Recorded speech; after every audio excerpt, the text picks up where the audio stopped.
Being a journalist means in-depth analysis that unravels hidden truths, that question the status quo and fact-checks government. These criminal elements hiding under the cloak of surveillance contractors are the APC elements. Do you have facts to prove that? Being a journalist means waking up every day with a burning desire for peace, equity, and justice for all citizens. We're being told that the choice you have is to take the lesser of two evils. It means patriotism via the prism of objectivity and accountability. It means giving my platform to the masses to discuss issues that matter to them. Some of them, if they bring budget, and the budget they look. Some they sleep. They're going to ask how much you are on. I have it. Thereby shaping government policies and laws. My name is Osasu, and I am the People's Journalist.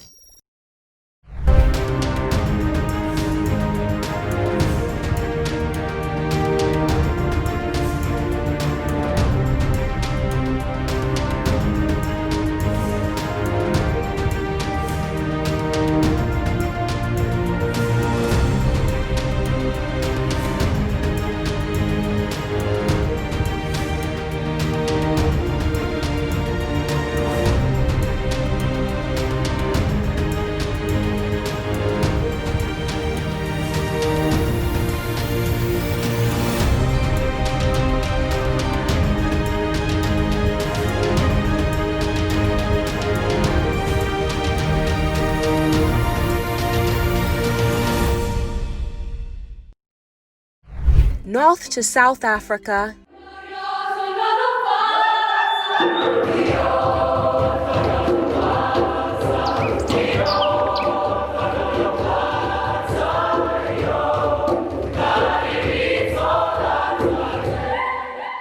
East to West Africa,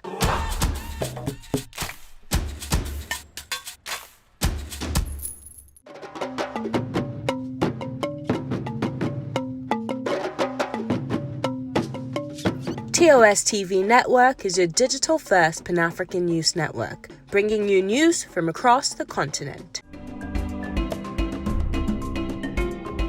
Visit our website www.tostvnetwork.com and follow us on social media at TOS TV Network on Instagram, Facebook, and Twitter.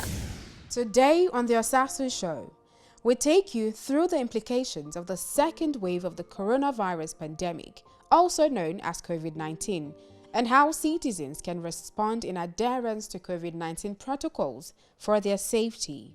The second wave essentially means that we've reached another time where the rate of infection has climbed up dramatically. So we had the first wave, the rate of infection was quite high, most parts of the world, not so much here in Nigeria, and then it now went down significantly. And now the second wave, which typically occurs in pandemics of this nature, causes a much higher rate of infection of new cases, and that typically is higher than the first, which is quite happening in Nigeria. And remember that Nigeria is a very vast populated country, and the figures that we get is relative to our population and relative to the amount of tests that have been done. When it became clear that COVID-19 would be a global pandemic, public health experts warned of the devastating effect it will have on Nigeria and much of Africa. It is perfectly normal for viruses to mutate, scientists say, as new variants of the COVID-19 virus are being detected. Hence, the speculations that the second wave of COVID-19 may last longer than the first. Now in the second wave, Nigeria records an upward trend in numbers of daily COVID-19 positive cases and fatalities, which necessitates caution to continue to adhere to the COVID-19 protocols and health advisories in order to control the spread of the virus. You know, when the first wave started, and for some months, August, September, the end of August, September, we saw the decline in number of cases and all of that. Now, elections came in, like the Edo and Ondo election, the NSAS protests where all caution were thrown out, and all was protests and thereabout, and people were exposed. And even till now, a whole lot of Nigerians still do not follow those protocols. So one of the things we have to do is that there are all the precautionary measures. I think the next step now is for us to go beyond just making pronouncements, but to enforce those precautionary measures. So even going by those figures and think about the number of people that have not been captured or untested, you can really understand the fact that there is quite a massive number of new cases that are happening every day in Nigeria. So the standard approach to prevention of diseases, including coronavirus, the first approach is first, everybody should get educated enough about the disease. So coronavirus, and particularly COVID, which is a type of coronavirus, there are several other coronaviruses, but the COVID-19, that's the one that was found in 2019, is quite significant in the sense that it causes a diffuse disease affecting the pulmonary system, the cardiovascular system, affecting multiple organs. Now, this is quite critical to know because people that are in the extreme of ages, old people especially, and people that have diabetes or other cardiovascular diseases, heart disease of any sort, seem to be at risk of the disease. What you as a Nigerian needs to do essentially is to A, prevent catching the disease. That is the first level of prevention. When people are supposed to put on a face mask in a public place, they are not putting on a face mask, the person should either be made to put on the face mask or the person will pay. Just like in Edo State now, once you are caught not wearing a face mask, you either have to take it to a mobile court, trial, you have to pay a fine or sentence and all of that. Because I believe, with all due respect to everybody, Nigerians really don't like being treated with, softly, if I may use that word. We always believe to be dealt with high-handedness. Because if by today you go to the motor parks or the market and anybody that's not putting on a face mask is thrown inside the van and is being taken away, every other person will just conform to it that, oh, nobody wants to be embarrassed. So I believe that's another step we need to take. With the discovery of the COVID-19 vaccine, experts anticipate there will be a reduction in mortality, but there have been more deaths, especially in countries where the second wave of the virus is spreading unrestrained. Hence, the need for a strict compliance and adherence to the COVID-19 precautionary measures.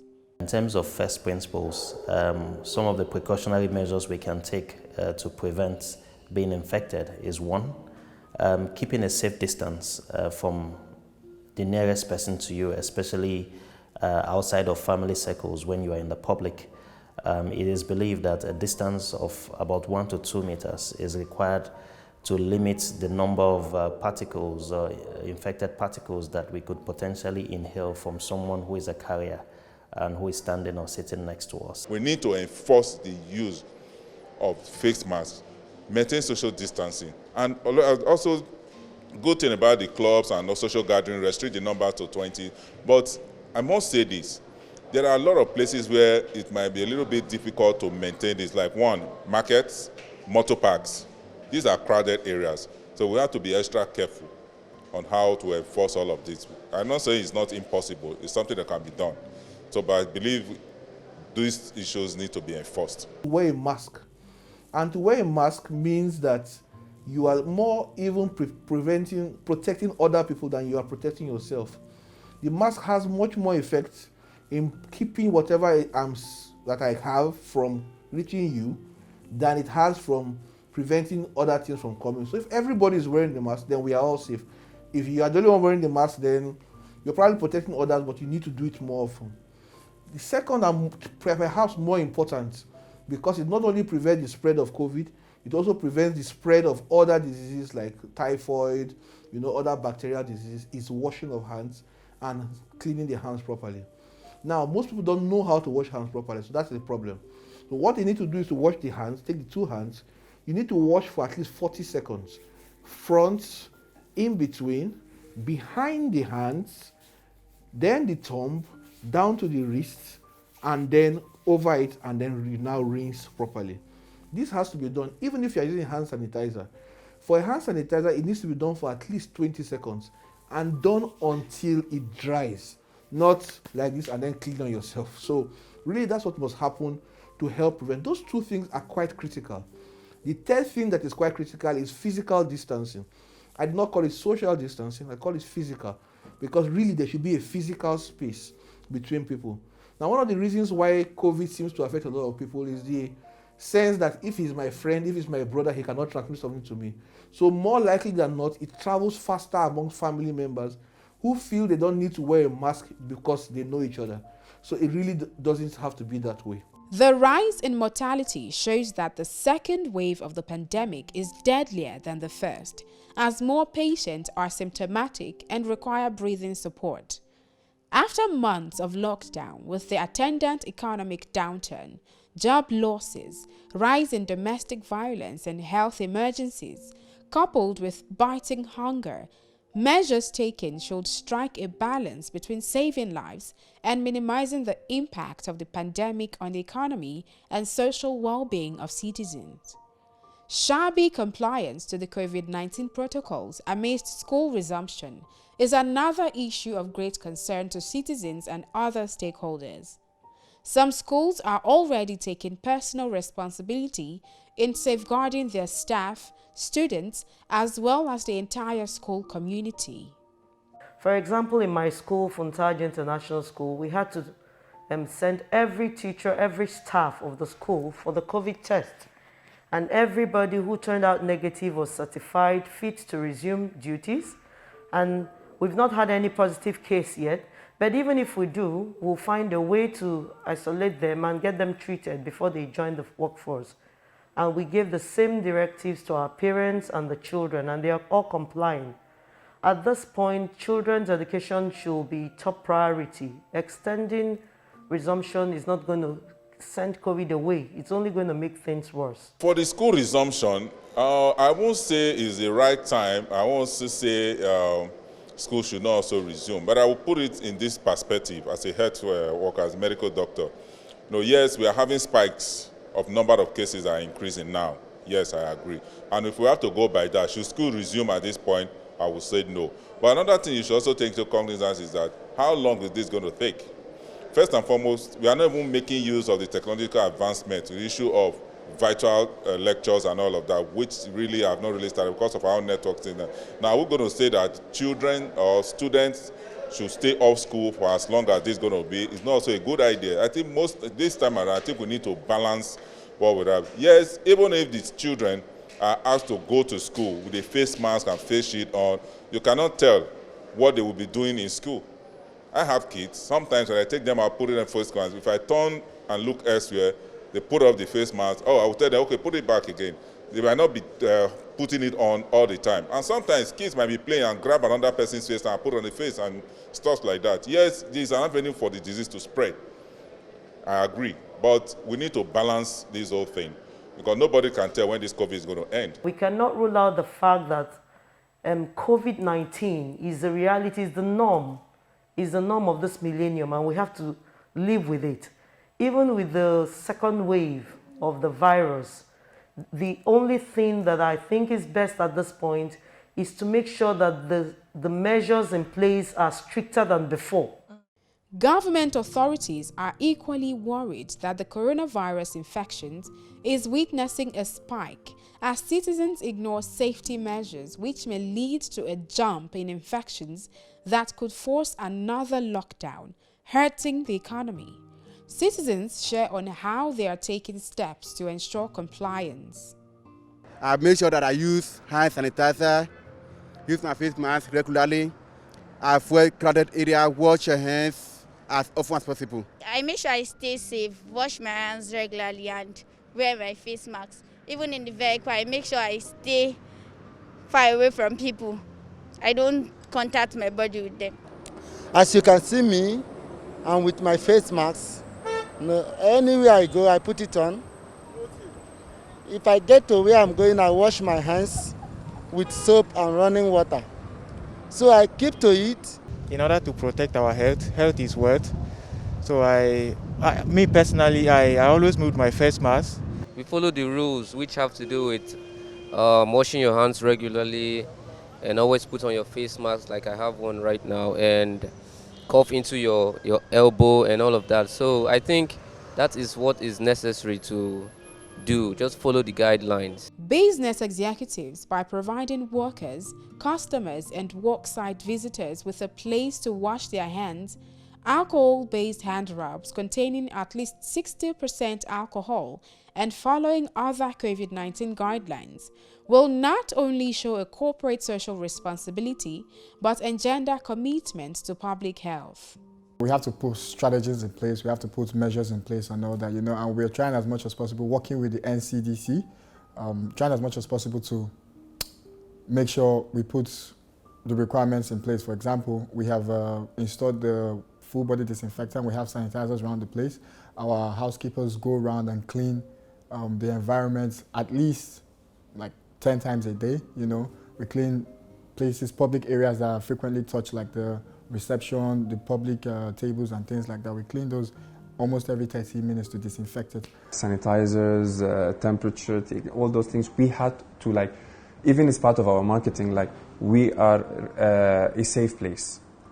Even the face mask, we were putting the face masks all the time to show people that we know what's going on, we are a safe place, you can come to us. Because even Nigerians now, if they come and they see a Chinese here, by then maybe they may take it a different way. When you look at the data available, when you look at what the World Health Organization is saying on a daily basis, you will know that this virus has actually come to stay, and it's right time for people to take serious responsibility on their part to ensure that they are safe and they also keep people around them safe. Wearing a face mask, washing your hands regularly, and observing physical distancing. Some people take that for levity. I believe all hands should be on deck. We shouldn't just leave it out to the government alone. As an individual, we also have a role to play. There are already spelled out precautionary measures for us to take in order to mitigate or contain the spread of the virus, of which many, when I say many, if we are on a scale, close to 40 or if not more percentage of Nigerians still do not believe that COVID-19 is real. And this denial has actually led to people not adhering to those precautionary measures and is leading to the fast spread of the COVID-19. COVID-19 is a pandemic worldwide. All studies have shown that there is some mitigation of the disease among Africans and Black Africans. There are several things that have been promulgated, perhaps certain vaccines we had while we were in childhood, perhaps our exposure to the sun, perhaps that we have been exposed to so many other viruses over time that has raised some of our immunity. However, this is not for everybody, and so everybody needs to take the necessary steps to keep themselves healthy. We at TOS TV Network remains committed to driving conversations and creating highly informative and educative content that promotes the improved welfare of citizens. Such contents are The Conversation, Business Report Africa, Valiant Voices, and My Heritage. The Conversation explores the depth of social issues arising across Africa, taking an analytic lens to see through the issues, the implications, and how they affect the lives of the people. Business Report Africa is your one-stop daily business magazine program that informs you with happenings in the business and trade world across Africa. Valiant Voices is a profile magazine show that focuses on sharing and highlighting Africa's young pace setters, makers, and builders. It tells the story of individuals, communities, and countries influencing change and inspiring growth in Africa through cultural and economic hallmarks in diverse scope. What can we say is the greatest challenge of youth development all across Africa? Because if we look at Nigeria, statistics show that there's this burgeoning youth population. What does that population tend for us in the future? Is it positive or negative? How can we tackle that? Well, it should be positive, but where we are now, I think we are actually in a precarious situation. Okay. That I don't think we have, all across Africa, not just in Nigeria, I don't think we are making enough investment in young people. Yeah. And in making the right investment means that you have to look at your education sector, you have to look at the health sector. And when I say education sector, I'm talking about giving the right kind of skill and creating the right kind of economy that speaks to those skills, you know, in symbiotic relationship, you know, you don't tend to see that, you know, and so I think we need to look at it. And like I said earlier, if you unpack the youth population, because we tend to look at it as a homogeneous group, you know, but the youth population all across Africa is not one homogeneous group. And when I say homogeneous, I'm not talking of by ethnicity or religion or anything. I'm talking about the reality that a preponderant majority of youth population actually haven't gone to school.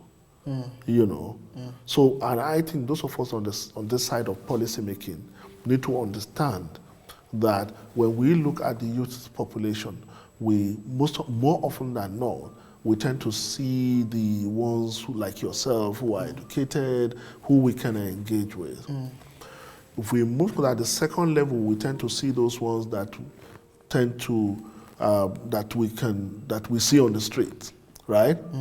But behind that, you see a whole huge, massive population who have no education, who have no skill, and therefore cannot be productive economic agents. So I think policymakers all across Africa need to look at this, and instead of engaging youth development with a one-size-fits-all solution, we need to be able to disaggregate the youth demography itself and tailor-make solutions that can work for each of these segments.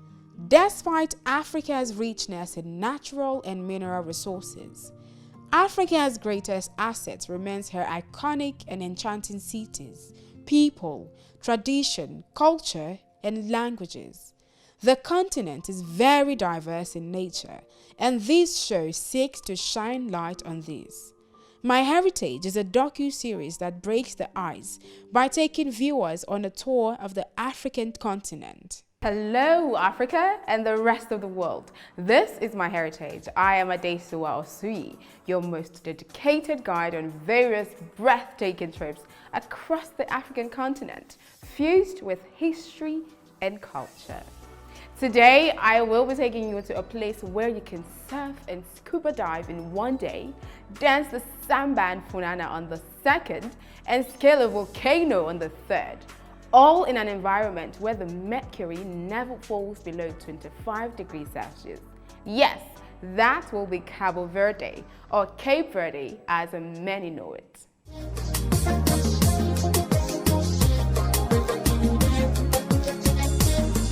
Cada ilha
Well, to keep up with all our amazing contents and shows on all our digital channels, visit our website www.tostvnetwork.com and follow our social media platforms on Facebook, Twitter, and Instagram at TOS TV Network.